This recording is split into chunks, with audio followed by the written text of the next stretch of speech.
Apa makna silaturahim? Dapat kita katakan makna silaturahim itu adalah menyenangkan kawan-kawan kita. Seperti tadi Ibu Tias, begitu datang disalami, senang kita, dan kita saling salam sambil senyum, senang kita. Itulah ta'aruf, itulah kita bersilaturahim. Bersilaturahim sangat dianjurkan dalam ajaran kita, li ta'arufu, supaya kita saling kenal mengenal. Silaturahim adalah bentuk menyenangkan hati kita. Kita semua di sini mungkin insya Allah tak ada yang tidak senang hadir di sini. Senang semua dengan pertemanan kita, dengan perjumpaan kita. Di dalam kitab Al-Atiyatul Hayyanah, Al-Atiyatul Hayyinah, di situ dijelaskan Bu ya, ini banyak dipandang remeh oleh kita karena kita belum paham betul. Ini banyak diremehkan oleh kita karena kita tidak paham, karena tidak begitu banyak disosialisasikan di dalam kehidupan di tengah-tengah masyarakat kita. Jadi kita anggap remeh amal ini. Padahal amal ini adalah amal yang paling afdal, adalah amal yang paling dicintai oleh Allah Subhanahu wa Ta'ala. Amal apa yang paling dicintai oleh Allah Subhanahu wa Ta'ala? Ayyul amalu ahabbu ilallah. Amal apa yang paling dicintai oleh Allah Subhanahu wa Ta'ala? Idkhalus sururi alal muslimin, memasukkan rasa bahagia, memasukkan rasa senang di dalam hati seseorang. Ayyul amalu ahabbu ilallah. Amal yang paling dicintai, yang disenangi oleh Allah, yang menurut saya tadi belum tersosialisasi betul di dalam kehidupan masyarakat kita. Idkhalus sururi alal muslim, memasukkan rasa senang di dalam hati seorang muslim. Buat dia senang. Jangan seseorang itu dibuat susah oleh omongan kita. Jangan seseorang itu dibuat susah oleh fitnah-fitnahan kita, oleh tingkah laku kita. Tapi buat manusia-manusia di sekitar kita menjadi senang oleh kita. Nah, di dalam kitab Al-Atiyatul Hayyinah tadi dikatakan bahwasanya Allah, innallaha fa'alun lima yurid.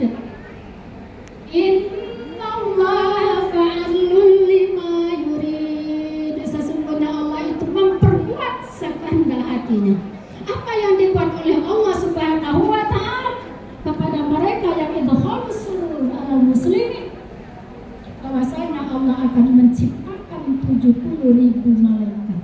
70.000 Dari amal tadi, dari amal ibu-ibu yang menyenangkan hati orang lain tadi, innallaha fa'alun lima yurid, Allah akan menciptakan 70.000 malaikat, yang malaikat tersebut ada tupoksinya, ada tugas pokok dan fungsinya. Apa tupoksi malaikat 70.000 malaikat tadi? Tupoksi 70.000 malaikat yang Allah ciptakan karena ibu memasukkan surur, rasa bahagia, rasa senang ke dalam hati seseorang, maka malaikat itu diberi tugas oleh Allah. Doakan ibu tersebut, doakan tiap hari sampai hari kiamat supaya diampuni Allah dosa-dosanya.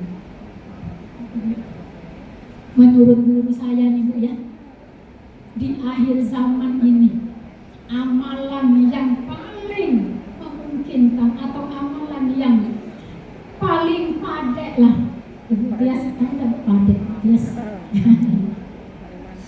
Mantap. Yang pertama, memberikan, memasukkan rasa bahagia ke dalam hati orang. Yang kedua, bersolawat. Untuk akhir zaman ini, dua amalan itu jangan ditinggal Bu. Karena orang-orang dulu banyak amalnya, tetapi kita zaman sekarang banyak sibuknya. Tetapi ketika sibuk, solawatnya jangan ketinggalan. Menyenangkan hati orangnya jangan ketinggalan. Minimal jangan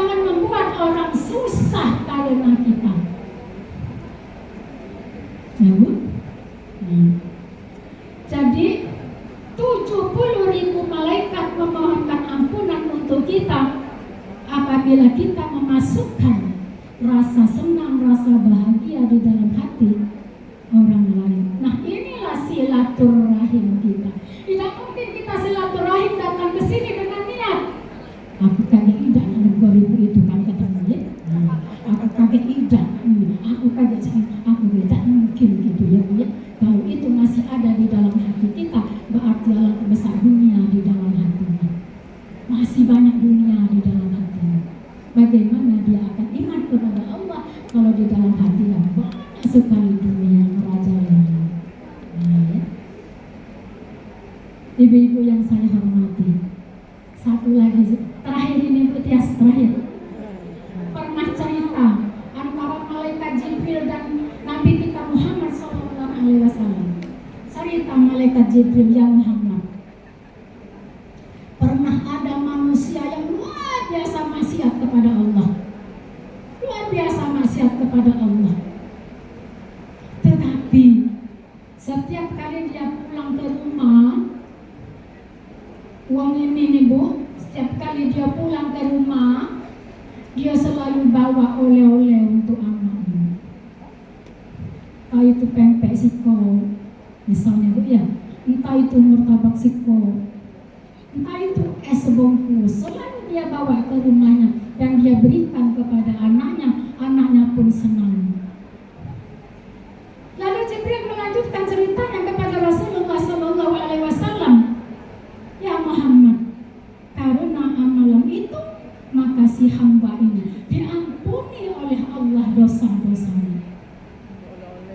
Jangan ngambil yang ayah aku nak ngambil kecocok bahaya. Ibu dosa-dosanya karena memasukkan rasa senang kepada hati Dan anak. misalnya dapat main ini ya, tidak dimakan. Jadi memberikan rasa senang itu kepada siapa saja, entah kepada suami, entah kepada istri, entah kepada anak, entah kepada teman, entah kepada pegawai, entah kepada pembantu, semuanya kita diminta untuk seperti itu, bersilaturahim, berbuat kebaikan, menyenangkan hati orang. Kafaratul dzunub, Allah tipek dia dosa-dosanya. Nih Bu, saya pesan. Tapi mungkin ibu-ibu di sini ada. Kalau kita di acara-acara arisan, Jangan acara bawa anak. kondangan, ambil dikit Bu, untuk oleh cucu. Ada tak? Kakek lihat sini. Alhamdulillah. Di arisan, ada kaget jeruk siko, ada kaget mungkin Ngomong, donat siko, kalau udah ngomong, dari kan? makanan arisan. Dengan niat untuk bawa ke rumah, oleh-oleh cucu atau oleh-oleh anak. Ngomong. Berikanlah makanan yang halal. Kalau memang mau ngambil yang itu, izin sama yang punya rumah. Walaupun sudah dibentangkan untuk kita makan, tetapi kan niatnya itu dimakannya di situ mungkin oleh tuan rumahnya. Jadi kalau kita ingin bawa pulang sebagai oleh-oleh cocok atau anak, izin dulu sama tuan rumah, supaya anak kita terhindar daripada makanan yang tidak halal. Makanan yang tidak halal, kita harus memberikan anak cucu kita makanan-makanan yang halal. Halal. Ibu-ibu yang saya hormati, mungkin tak bisa saya berkata lama-lama lagi, kami mungkin waktu terima kasih Bu. Mohon maaf banyak kekurangan. Mohon ampun saya kepada Allah Subhanahu wa Ta'ala atas semua kehilapan saya. Semua yang baik-baik datang dari Allah, semua yang kekurangan datang dari saya sebagai manusia. Wallahumma muwaffiq ila aqwamit thariq. Wassalamualaikum warahmatullahi wabarakatuh. Waalaikumsalam warahmatullahi wabarakatuh.